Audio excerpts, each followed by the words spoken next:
Alright, so kan ada berapa orang? Baru 2 orang. Tak apa, kita bagi masa baru 2 minit kita bersecara langsung.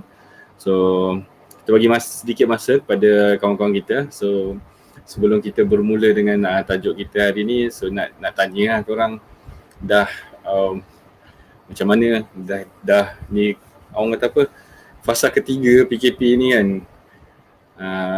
Macam mana keadaan kehidupan di rumah, kerja berjalan ke tidak kan. Yang paling utama sekali adalah dari segi income kita macam mana sekarang ni kan. Dah lebih sebulan dah tak ke office, dah lebih sebulan dah tak berbisnes kan. Tapi saya yakin ramai sebenarnya entrepreneur, solopreneur, business owner yang buat online apa semua ni sekarang ni memang terkesan, semua orang terkesan, tapi saya tak ada jugalah yang saya kenal, yang saya tahu yang dia terkesan dari segi positif kan. Maksudnya kesan yang dia dapat dari PKP tu mempositifkan dia dan dia dapat positif result. So benda-benda macam ni kalau kita fikir dia susah, kalau kita fikir dia menyusahkan, dia akan jadi susah dan menyusahkan lah. So kita kena okay, thank you Eli, thank you dah share. Yang lain-lain tu tolong share, kita share, lepas tu buat watch party ramai-ramai. Benda yang kita kata susah dan yang kita rasa menyusahkan, dia akan jadi susah dan menyusahkan.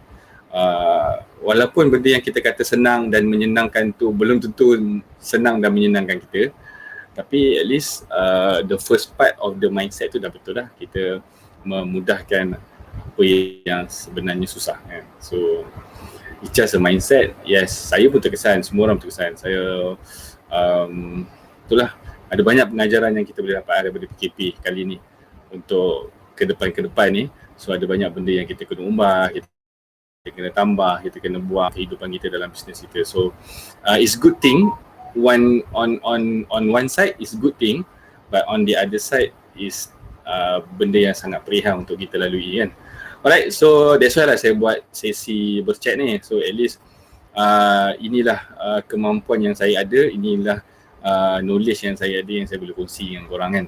So normally benda-benda yang saya kongsi, yang saya buat ni, yang saya cerita ni, normally hanya dapat dalam saya punya kelas, dalam saya punya seminar, kalau siapa yang buat personal coaching dengan saya. So barulah dapat kata insight-insight yang macam ni. But I think for now semua orang perlukan bantuan, semua orang perlukan semangat kan, semangat. So at least kalau benda-benda yang saya share ni, dia boleh, orang kata apa, boleh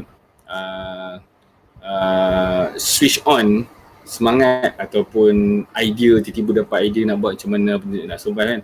Dan alhamdulillah, so that is the least I can do. So the rest is up to you. Okay. Alright, so orang ni baru 3 orang. Dia kalau bersiaran langsung daripada page ni memang macam ni. So dia kena kesabaran tu kena tinggi lah. Kalau page yang follower dia 5 angka, tak ada masalah. Boleh je nak dapat mata tu dalam 70-80. Tapi kalau page yang setakat macam saya ni baru 2,000 lebih ni kan, yelah saya baru je, saya tak aktif sangat pun kat page sebenarnya. Saya aktif dekat personal wall. So sekarang ni baru saya start nak menyusun gerak kerja di page supaya page saya mencapai 5 angka lah kan. So but susah sikit sebab saya ni alirannya adalah aliran teknikal. So kalau macam sekolah tu kan, dia ada aliran sains, aliran sastra, aliran perdagangan. So saya ni aliran teknikal. So aliran teknikal dia tak famous sangat. Dia orang-orang yang ya, ni bukan perli tau, tapi ni based on saya punya experience lah. Orang-orang yang nak bisnes dia tahan lama, orang-orang yang nak berbisnes lama, orang-orang yang nak serius gila-gila dalam bisnes dia, barulah dia tengok on the technical part. Kalau dia kurang nilai-nilai tu, dia most of the time dia akan tengok on the tactical side. Tactical side ni maksudnya dia nak fikirkan short term punya plan, so dia tak fikirkan medium and long term. So sebab medium and long term ni dia perlukan ilmu teknikal yang banyak untuk kita predict kan. Banyak kita nak buat projection kita buat ni. But kalau short term punya ni, kita tak perlukan technical punya knowledge. So biasalah orang kita suka yang orang kata apa, yang cepat dan ringkas kan. So macam saya suka tengok yang jauh. So saya perlukan somebody dengan saya untuk tengok yang dekat. So nanti boleh nampak dekat yang jauh, tidak nanti tengok yang jauh, yang dekat tak nampak kan. Orang kata apa, semut seberang kampung nampak, gajah depan mata tak nampak kan. And sebab gajah tu dah okay. Alright. Dah mengarut dah. Okay, dah ada 6 orang. Baik. Bismillahirrahmanirrahim. Boleh, saya tak kisah berapa orang pun. So saya punya niat still maintain, saya nak berkongsi 6 orang ke, 60 orang ke, 6,000 orang ke, sama je pada saya sebab saya cakap dengan kamera. Cuma saya nampaklah kepala-kepala ataupun mata-mata kat situ kan. But kalau boleh siapa yang 6 orang ke berapa orang yang ada ni boleh tolong saya komen kat bawah, komen sharekan saya punya live ni semasa saya bercakap ni. Komen apa khabar anda hari ini kan. Tak apa, komen je, nak tanya soalan pun boleh tanya. Saya sekejap-sekejap saya akan toleh ke kanan kan. Saya ada satu skrin lagi kat belah sini. Saya akan nampak lah korang punya komen ke whatever, apa kat situ. Ada nampak kepala kat situ. Dah naik seorang lagi 7. Baik-baik, terima kasih banyak. Okay, so macam mana nak tingkatkan performance ads dengan mudah? Dengan mudah kan. Sebelum saya go in deep pada topik kita hari ni, saya just nak bagi so-called macam disclaimer. Apa yang share ni adalah based on saya punya experience. So dia tak ada kaitan dengan saya baca buku ke, saya pergi kelas ke, saya dengar orang buat ke, saya ikut orang ke, no. It's purely my experience, it's purely based on my saya punya interpretation dan saya punya pemerhatian. So dia bukan based on orang lain. So mungkin kena dengan apa yang korang pernah lalui, mungkin tak kena kan. But this is what the thing yang the findings yang saya dapat. So basically bila kita bercakap dengan meningkatkan performance ads kan, meningkatkan performance ads tu saja. Jangan sebut yang mudah tu. Untuk kita tingkatkan performance ads ni ada banyak cara, sangat banyak cara.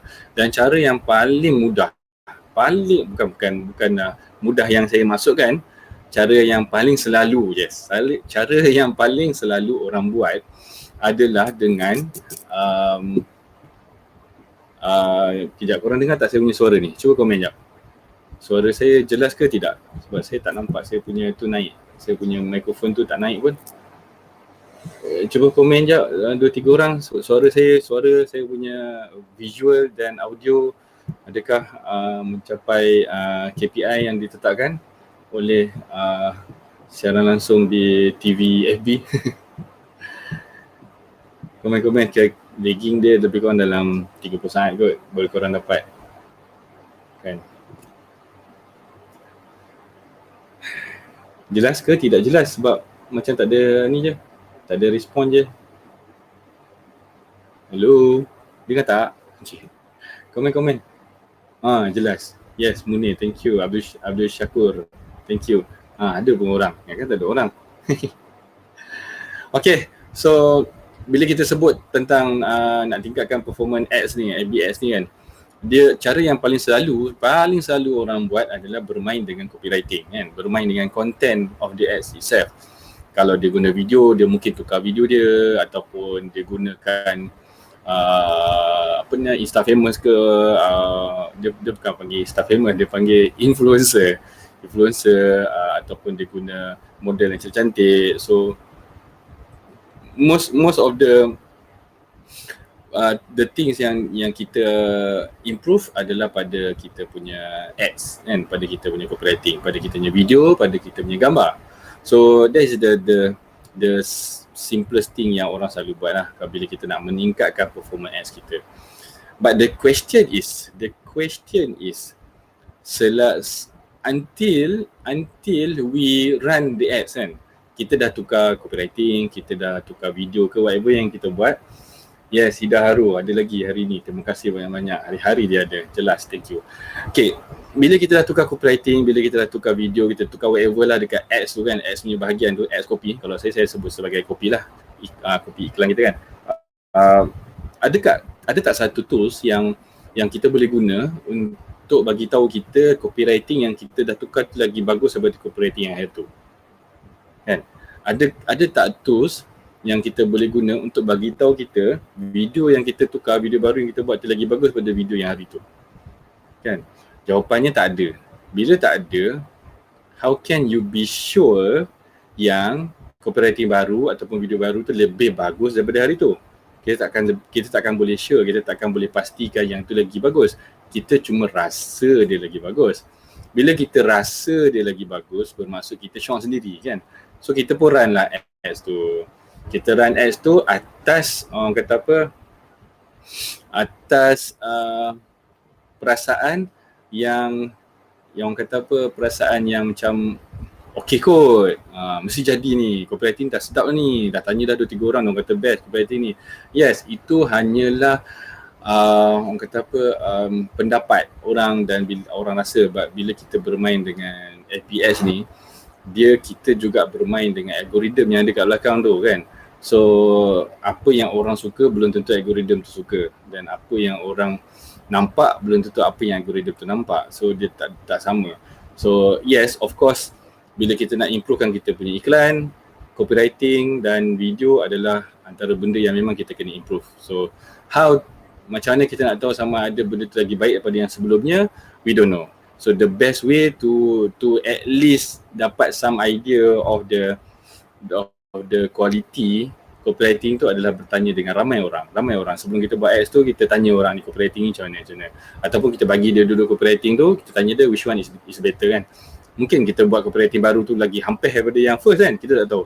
But that is the only way for us to know copywriting kita yang baru atau yang lama yang lagi bagus. Tu je cara dia. Dia tak ada tools.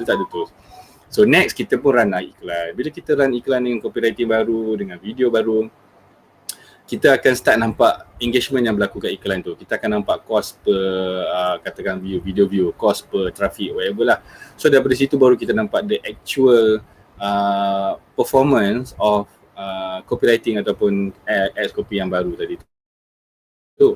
So masa tu mungkin dia tak adalah nak kata dah terlambat, tapi masa tu mungkin kita dah orang kata apa, dah lost few days of our time untuk nak, yelah katakanlah kita buat copywriting baru, kita run selama 2-3 hari, lepas tu tengok alamak tak boleh pergi lah.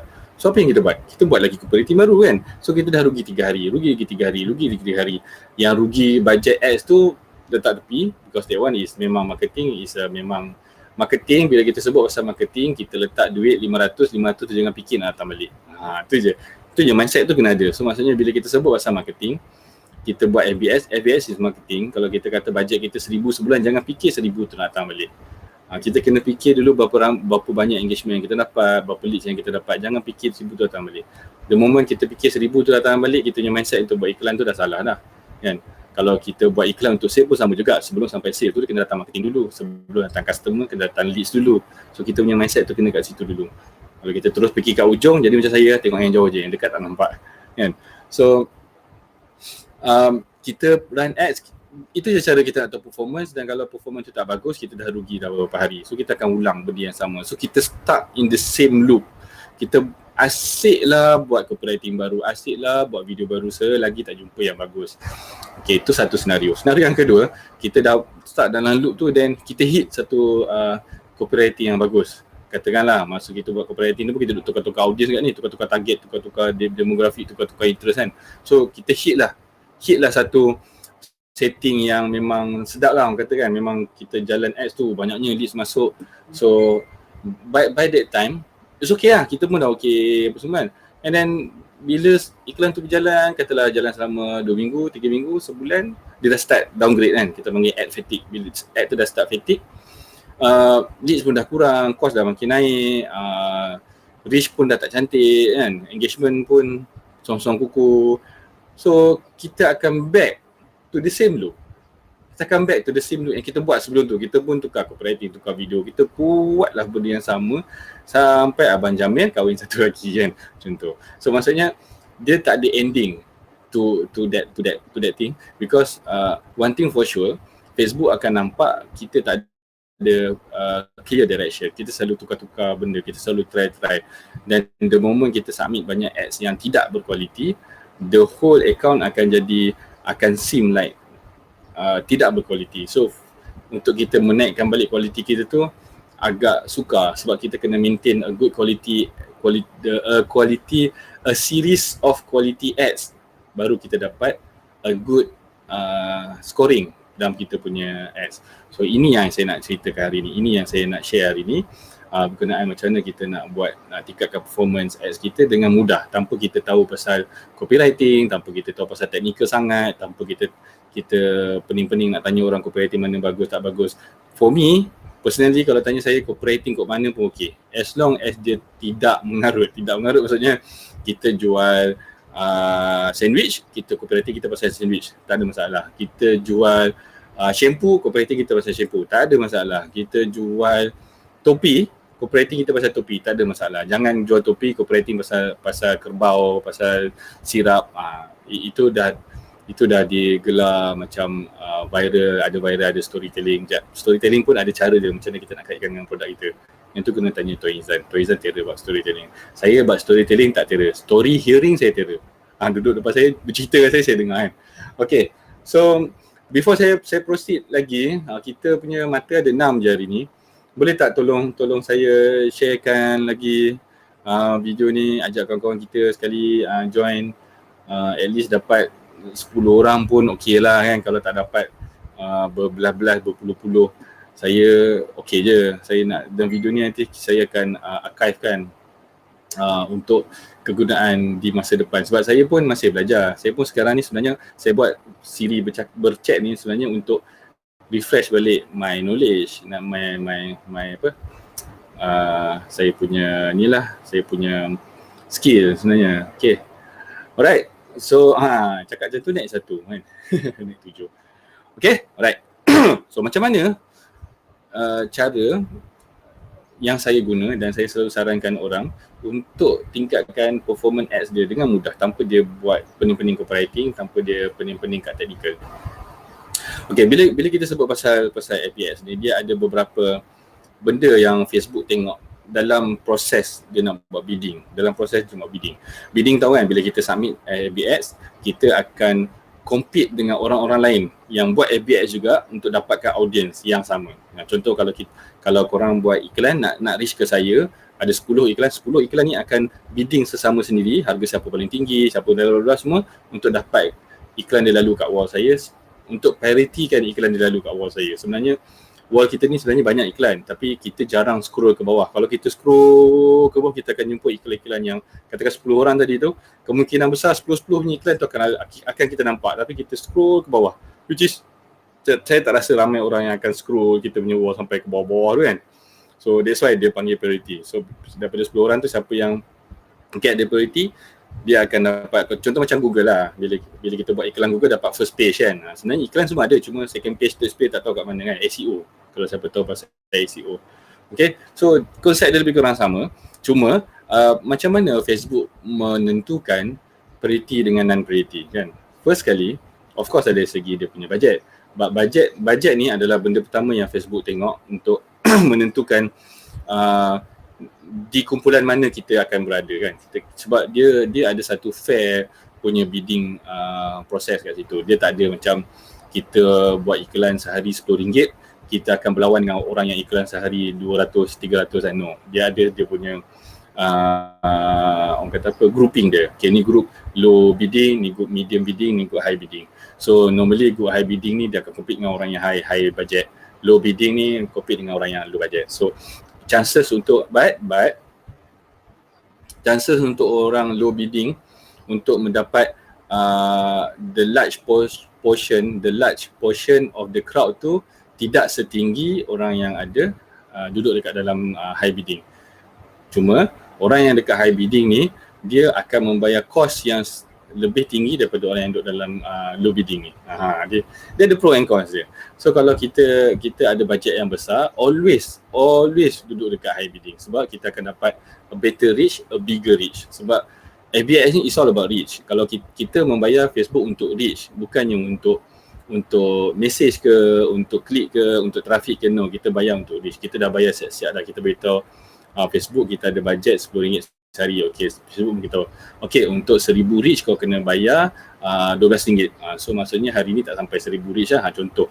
So kita bayar on the CPM tu, cost per 1000 reach kita bayar. Yang tu dah ada punya calculation dia. Dia bukannya cost per message ke, cost per click ke, cost per traffic ke. Itu adalah bila dibahagikan. Contoh kita bayar cost per 1000 reach adalah RM10, ada seorang klik. Maksudnya satu klik RM10. Dia bahagikan baru kita dapat cost per click. But the thing yang kita bayar adalah the reach itself. Dia dah tolak bawah dah duit tu.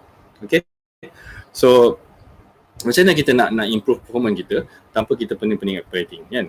So dia ada banyak angle yang Facebook tengok. Okay, yang pertama sekali iklan tu sendiri. Sebab tu dekat iklan dia ada dia punya quality ranking. Dulu awal-awal dulu dia panggil relevant score. Awal-awal dulu. Lepas tu relevant score tu hilang kejap. Lepas tu datang balik. Yang baru ni dia lebih proper lah. Ada ranking, lepas tu ada tiga kategori, saya tak ingat benda. But the main one adalah quality ranking of the ads.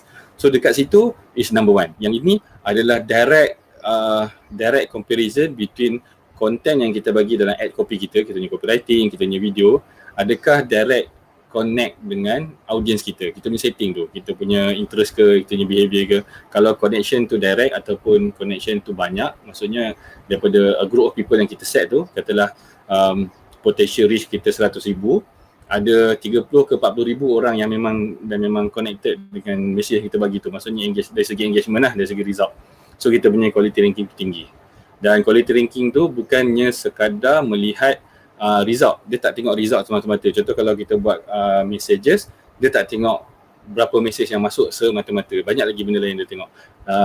Satu benda yang dia tengok adalah how kita punya audience tu behave dengan kita punya iklan tu. Dia ada markah-markah dia. Kalau contohlah objektif kita adalah messages, orang send message, dapatlah katakan skor 10 point. Kalau orang tu reply message, dapat ada 5 point.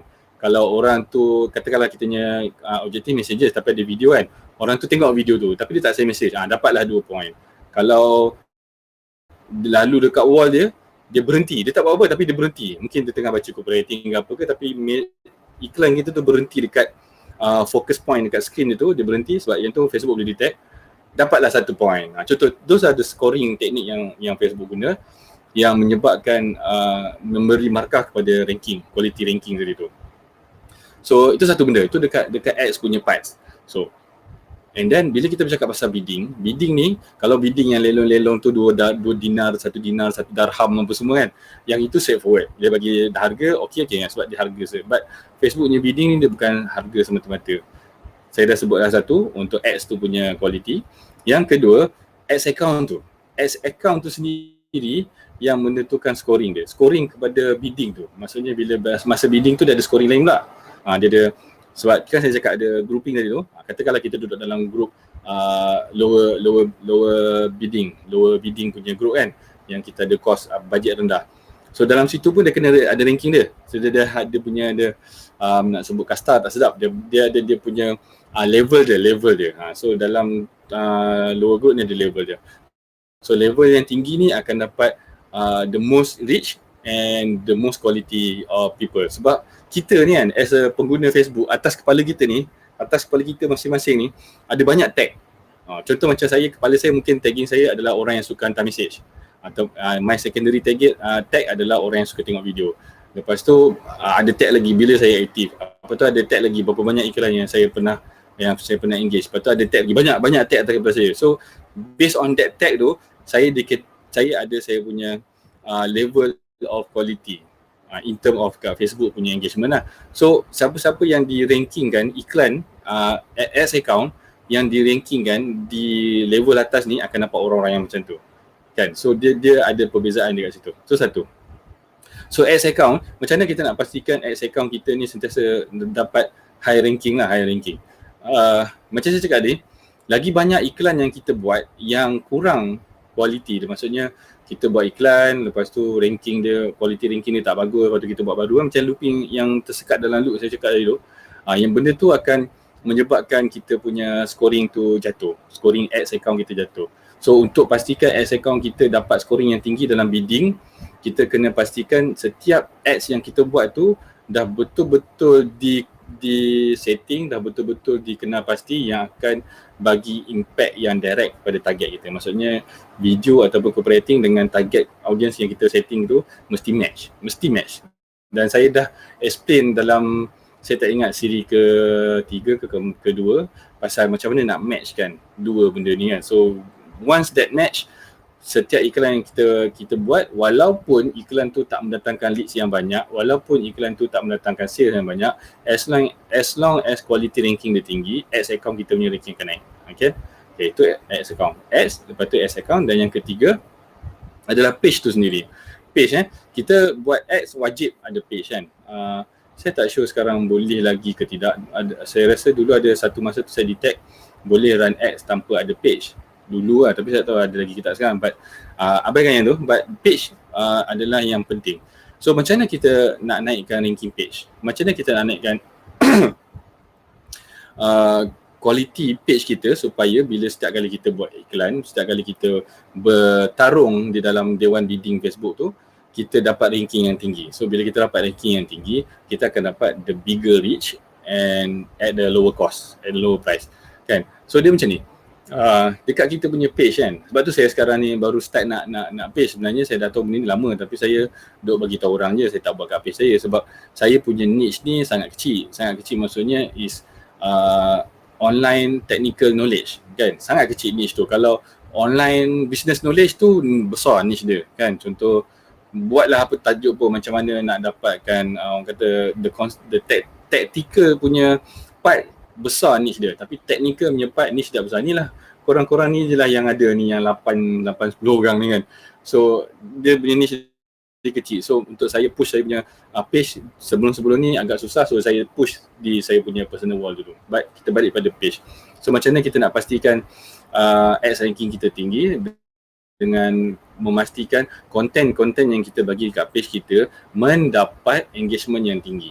Maksudnya setiap konten yang kita bagi, ada je orang komen, ada je orang like, ada je orang share.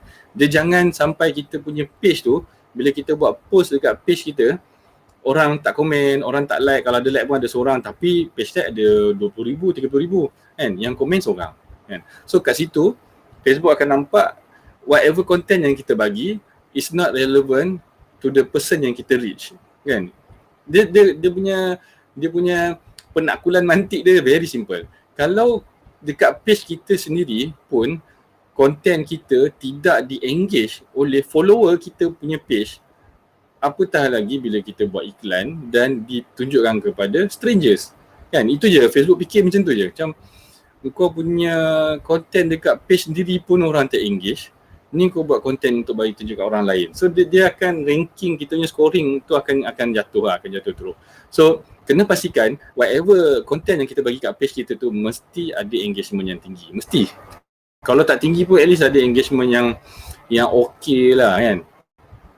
So macam mana kita nak buat konten dekat page kita yang ada engagement yang tinggi? Benda ni dia ada banyak cara, but bila menggunakan cara saya, menggunakan customer journey yang saya dah bina, dia ada satu tempat ataupun fasa di mana once kita dah sampai ke fasa tu, apa benda yang kita post dekat page kita akan ada je orang engage, akan ramai je orang komen, akan ramai je orang like. So fasa tu adalah di mana bila kita dah ada a group of customer kan. A group of customer, kita ada dalam 50 orang a very loyal customer, 50 orang customer kita yang memang sangat suka kita. Normally benda ni berlaku pada business yang ada agent ramai, yang ada dropship ramai. So agent dan dropship ni lah yang suka bagi engagement dekat konten-konten kat page HQ kan. So mungkin sedar atau tidak saya tak tahu, tapi kebanyakan business yang ada large group of agent, large group of dropship or benda lah, stokis semua, page dia akan hidup. So that's why bila diorang buat iklan, diorang akan dapat advantage sebab page dia hidup. Page dia selalu bagi konten yang orang engage. Facebook mungkin tahu atau tak tahu orang tu adalah agent dia ataupun tidak, but apa yang Facebook tahu, engagement berlaku. Itu sahaja. So kita yang tak ada agent, yang tak ada stokis ni macam mana?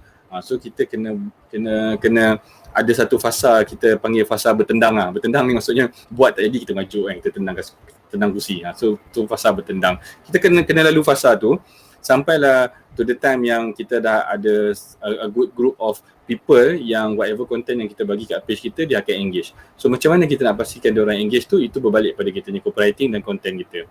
So the basic rules dia, always whatever content yang kita letak kat page kita nak letak tips ke, kita nak letak guide ke, kita nak letak kata apa, tutorial ke, kita nak letak storytelling ke, whatever, at the end of the content tu mesti minta orang engage. Bukan minta macam okay komen sekarang, no jangan macam tu. Dia buat subtle macam mana sebut dia, lidah Jawa kan, dia buat subtle punya request. Contoh kita cerita ni nak puasa ni kan, contoh kita buatlah konten, katalah kita jual sandwich kan, you all puasa-puasa ni kat mana nak dapat roti susahnya nak dapat ni kan, siapa tahu kat mana ada jual roti, macam tu. Maksudnya engagement dia dalam bentuk bertanya soalan yang kemungkinan besar, dia soalan tu mestilah soalan yang semua orang boleh jawab kan. Macam saya bagi contoh tadi tu, soalan tu agak fokus, maksudnya orang yang tahu kat mana jual roti je boleh jawab. So soalan tu kena besarkan lagi kan. Contohnya macam siapa suka, contohnya macam ni, buat sandwich last sekali, okay korang suka roti putih ke roti whole wheat meal, macam tu. So semua orang boleh jawab soalan tu. So as long as ada orang jawab kat bawah tu, ada engagement, so kita dapatlah skor kat situ. Okay, so yang pertama tadi iklan kita sendiri, yang kedua kita punya ads account, yang ketiga kita punya page, dan yang keempat adalah kita punya personal wall. Kita punya personal wall, orang yang buat iklan tu punya personal wall, orang yang jadi admin dekat page tu punya personal wall.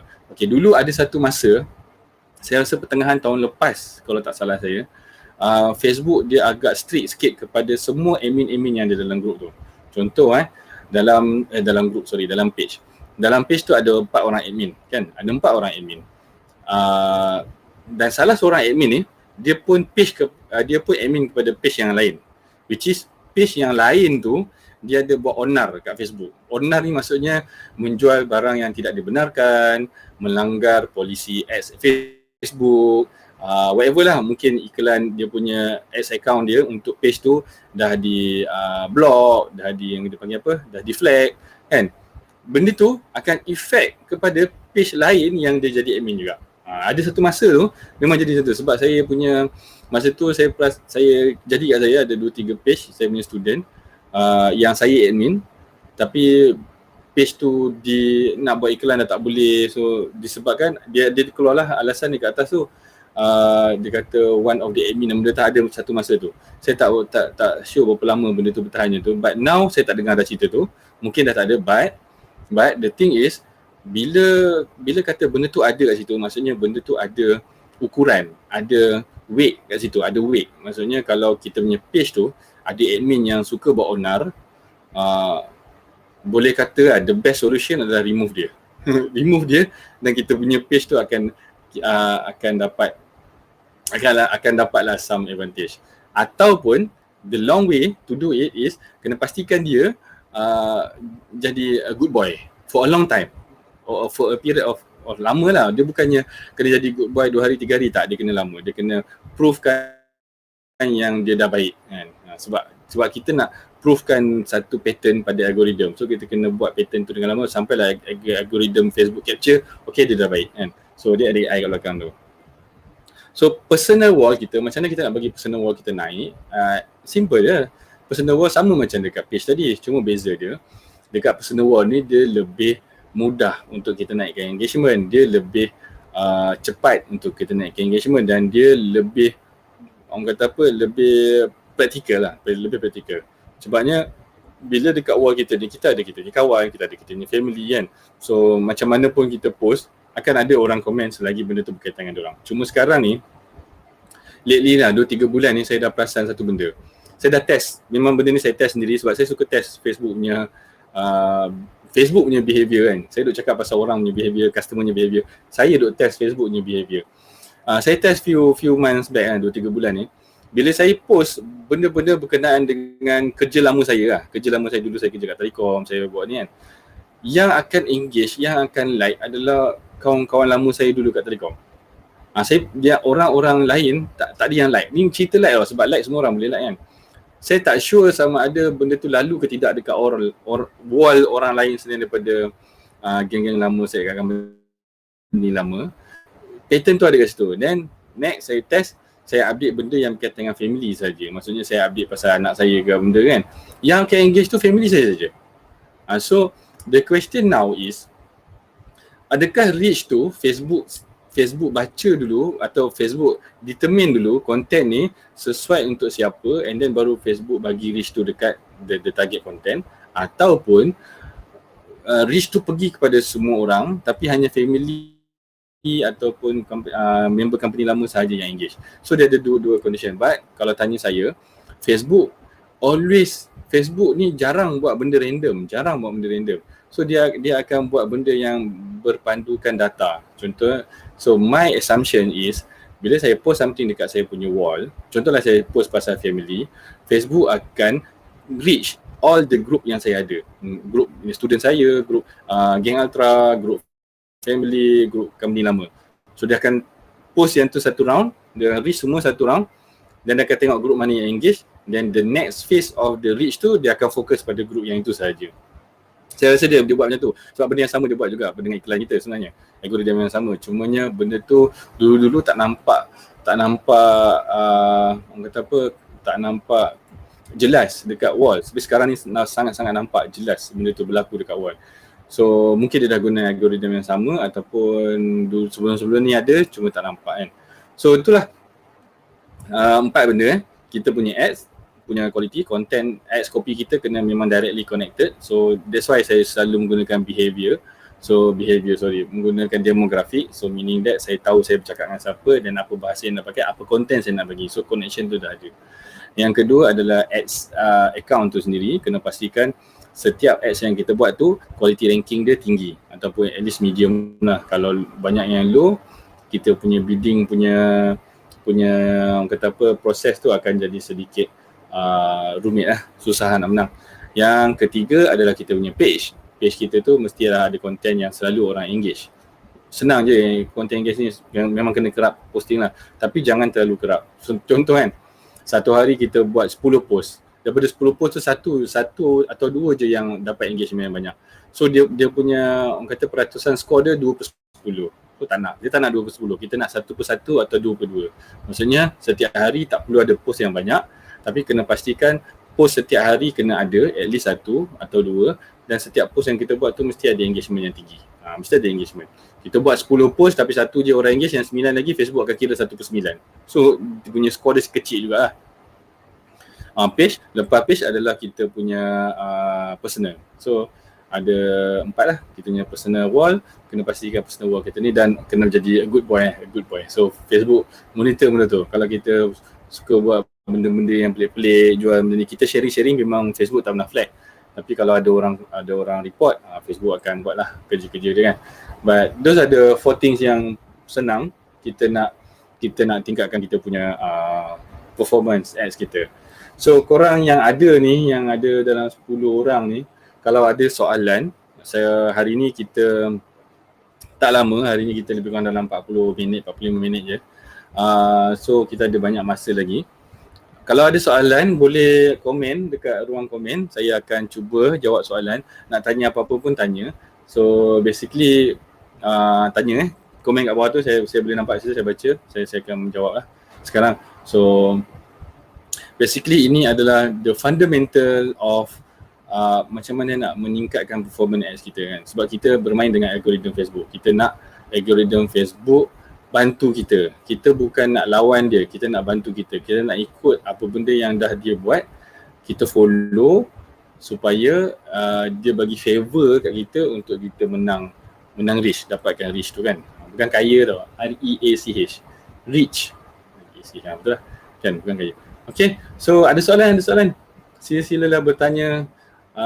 Memang mencabar bila live daripada page ni ada dalam less than 10 orang je.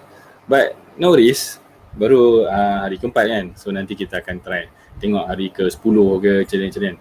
Sebab itulah, sebab PKP ni. Tak ada soalan ke? Siapa yang ada di sini, tolonglah bagi interaksi. Awkward ni tak ada orang bercakap-cakap. Biasa dalam kelas kan, selalu je berdialog, berdiskusi, bersoal jawab. Bila buat live ni dia macam kekok sangat. Okay, ada soalan? Kalau tak ada soalan, saya bagi masa sebab ada delay 30 saat. Saya bagi masa korang untuk type whatever soalan yang nak tanya. Lepas pasal ABS sementara ni. Okay, ada soalan daripada Zulkifli Cik Ibrahim. Contoh untuk ads tudung sarung tuan, tudung sarung. Okay. Contoh apa tu? Nak buat iklan. Saya, to be honest, saya memang sangat tak pandai copywriting. But for me, saya punya konsep bila buat iklan, saya akan matchkan dua ni. So produk dengan target market saya akan matchkan. So macam mana nak matchkan produk dengan target market ni is through the copywriting, is through the video. Yang copywriting saya tak pandai. So apa yang saya buat adalah saya cari demografik diorang. Saya cari demografik dulu dalam Facebook tu dan saya gunakan bahasa demografik tu. Saya gunakan bahasa demografik tu untuk mencipta orang kata apa, mencipta copywriting lah. Copywriting tak adalah sangat. Contoh saya target nak jual tudung sarung ni, saya nak target dekat suri rumah. Contohlah suri rumah kan. So ayat dia macam dah penat-penat kemas rumah tu, tiba-tiba ada postman datang kan. Takkan nak pergi bilik tudung kan. Pakai je sarung ni, taruh dah. So ini adalah contoh copywriting iklan sale. Maksudnya kita buat sale terus. So orang baca iklan tu, orang yang mana minat nak beli dia akan beli terus kan. So dari segi konten dekat page, kena bagi konten. Dekat page kita kan, okay. Dekat page kita kan, menjawab pada soalan ni, saya tambah sikit lah. Dekat kita punya page, kalau kita menjual produk, janganlah setiap hari kita post pasal menjual produk. Sebab kita dah tahu dah, kalau kita post promotion, kalau kita post copywriting yang menjual dekat kita punya page, orang tak engage pun. So ingat apa yang saya cakap tadi, kita kena pastikan apa benda post yang kita buat kat kita punya page, orang kena engage. Maksudnya kalau kita menjual, orang tak engage sangat. So kita kena bagi konten, bagi tips, bagi guide, bagi tutorial, bagi senario. Maksud contohnya macam kita jual tudung sarung kan, kita bagi senario kat dia. Senario macam saya cakap tadi, tiba-tiba postman datang kan, buat video ringkas je, dia dapat bagi. Tapi jangan jual. Jangan macam dalam video tu cakap okay, klik button kat bawah beli. No. Just tunjukkan je supaya dia nampak the function dan kegunaan produk kita. Tapi macam saya cakap tadi juga, setiap konten yang kita buat, setiap posting yang kita buat kat page kita, kena ada satu CTA untuk dia engage. Tapi CTA dalam bentuk yang subtle. Bukan cakap okay, siapa nak komen? Okay, saya tak. Dia macam soalan macam, okay, korang pernah tak jadi kat korang benda yang sama macam ni, postman datang siapa. So orang yang pernah jadi dia akan komen. So kita dapat engagement dalam bentuk engagement yang ikhlas. Tahu, ikhlas maksudnya, oh aku pernah ni, dia pun komen kan. Dan macam saya cakap tadi, kalau dekat ads punya scoring tu, orang klik mata message, orang reply, orang tengok video, berhenti kan, dia ada score dia kan. Engagement kat page pun sama juga. So kalau kita buat posting kat page kita tu, kalau orang tu komen, dia komen pendek je, ui bagus, ada score. Tapi kalau dia komen panjang kan, oh hari tu saya ada postman datang, dia cerita pula, dia punya cerita dekat komen, kita dapat skor yang lagi tinggi. Lepas tu ada pula orang yang reply dia punya cerita tu kat bawah. So dia punya komen tu bersambung-sambung. Oh, kita punya scoring kita sangat-sangat tinggi. Sangat-sangat tinggi. Itu adalah scoring yang paling tinggi sekali kita boleh dapat dekat page punya content. So whatever content yang kita buat, kalau korang boleh mewujudkan keadaan tu di mana orang bersembang dekat bawah posting tu, orang bersembang dan orang bercerita, posting tu sangat laju dan reach dia akan terbuka, meletup-letup reach dia buka. Sebab itu adalah ciri-ciri, macam itulah viral engine Facebook berfungsi. Dia nak tengok posting mana yang orang talk about, trending lah, dia nampak trending kat situ, ada orang reply, benda tu trending. So reach dia akan terbuka kan. Okay, alright. Tuan Zulkifli Cik Ibrahim, terima kasih soalan. So kita ambil soalan lain. Hidaharo, benda teknikal kena cuba baru dapat. Yes, betul. Dia tak teknikal sangat apa yang share ini. It's just orang kata apa, kena disiplin kan. Kita nak jadi good boy kena disiplin. Alright. Okay, Zulkifli, Tuan Zulkifli saya dah beritahu tadi iklan. Okay, Hidaharo betul-betul bagus juga cerita Tuan Himan tu kami. Biasa postman datang capai telekong je. Capai telekong, habislah herit telekong you keluar rumah. Okay. Alright, so ada lagi soalan saya tengok ni. Dia tulis tu ada lagi soalan di bawah tapi saya tak boleh nak scroll. Sekejap saya tengok dekat saya punya video live ni. Kalau ada siapa-siapa lagi nak tanya boleh tanya. Boleh tanya. Okay, nampaknya macam dah tak ada soalan. Alright. So, harap-harap apa yang saya share hari ni membantu dan memberi kata apa, Turbo Ads tu macam mana Turbo Ads okay. Ni sensitif ni topik ni sebab semua orang yang kenal saya, yang pernah datang saya punya kelas, yang pernah datang saya punya seminar tahu saya ni sangat berterus terang orangnya kan. Tapi bila buat live ni saya tak boleh nak berterus terang sebab saya tak tahu the other side punya reaction kan. Kalau saya di depan orang, saya boleh berterus terang dengan seterang-terangnya kan. Tapi bila di live ni saya tak berani nak berterus terang macam tu sebab bukan tak berani apa. Sebab faham-faham je lah netizen kan. So nanti lain yang kita cakap, lain yang dia interpret. So kalau depan-depan kita boleh orang kata apa, boleh recover, boleh explain balik benda apa yang. But to be honest but not terus terang sangat. Turbo X ke rempit ke whatever lah, Lamborghini ke apa, it's just a name. Konsep kat belakang lebih kurang sama je. Just a name. Dia macam senang cerita, dia yang memperkenalkan konsep tu is marketer. Memang sifat diri dia memarketkan something kan. So nama is empas dalam marketing. Kalau kena nama lah turbo ke whatever dah. Of course ada teknik-teknik tu yang memang dah proven menjadi. Memang of course jadi. But the fundamental, the concept behind it is almost the same. And one thing to be sure is kena disiplin dan kena buat betul-betul lah. So kalau rasa kita nak try turbo ke Lamborghini ke rempit ke whatever kita nak try, kita boleh try, tak ada masalah. Tak ada isu yang itu. Jadi tak jadi is number two. But kita try is meaning that kita ada effort nak cuba. Tak ada masalah. Cumanya jangan sampai jadi macam bila kita jumpa orang cakap kau kena pakai teknik turbo je jadi, teknik lain tak jadi. No. Benda tu tak pada saya misleading. Is everybody needs is different. How everybody works is different. How everybody customer behave is also different. So dia ada teknik-teknik dia yang kena, ada yang tak kena, ataupun kena ada mix and match. Kita ambil sikit turbo, sikit Lamborghini, sikit rempit, kita buat kita punya sendiri. So that's why saya selalu share benda-benda yang technical. Maksudnya technical kita faham macam mana betul berlaku, so that kita boleh decide untuk susun untuk kita. Susun untuk kita kan. Okay. Alright. Ada lagi soalan? Ada lagi soalan? Turbo Ads macam mana? Saya bagi last satu soalan terakhir sebelum kita berpisah untuk hari ini. Dan kita akan ingat besok kita ada lagi. So saya akan buat satu posting dekat page saya juga. Dan kita akan bersiaran besok dalam jam 10.30 pagi juga. InsyaAllah. Besok hari apa? Saya dah lost hari. Saya tu tarikh. Besok Jumaat. Okay, boleh? Besok dalam pukul 10.30 pagi, insyaAllah kita berjumpa lagi di tempat yang sama, waktu yang sama, di page saya.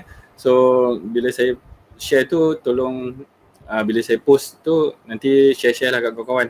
Hari ni kita ada lebih kurang dalam 6-10 orang, 10 mata tadi. So kita tengok besok mereka ia akan meningkat. So mostly akan bergantung dengan saya punya topik lah. Sebab saya ni tengoklah saya punya topik pun bukanlah pandai nak exaggerate pun. Saya tak pandai copywriting ni. Tengok saya punya topik. Macam mana nak tingkatkan performance dengan mudah. So lame gila kan. So but this is what I have, and this is how I am kan. Okay. So saya ada juga teknik saya, kalau nak kata turbo apa semua, saya juga teknik Ultrano tone kan. Nanti insyaAllah kalau saya rasa saya nak share, saya share lah. Teknik tone ni dia sangat-sangat technical. And saya ada partner saya Fan, saya ada tone and Fan. So dua benda ni saya combine, saya gunakan dalam almost semualah saya punya iklan yang sekarang ni. Iklan saya dijaga oleh tim saya. So dia orang pun menggunakan konsep yang sama. Itu nama je, macam saya cakap tadi, nama je, but the concept behind is sama lah, benda ni saya share ni sama je.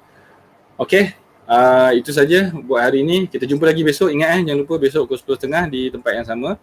InsyaAllah kita akhiri kita punya perchatan, berchat kita hari ni dengan tasbih kifarah surah As. Subhanallah.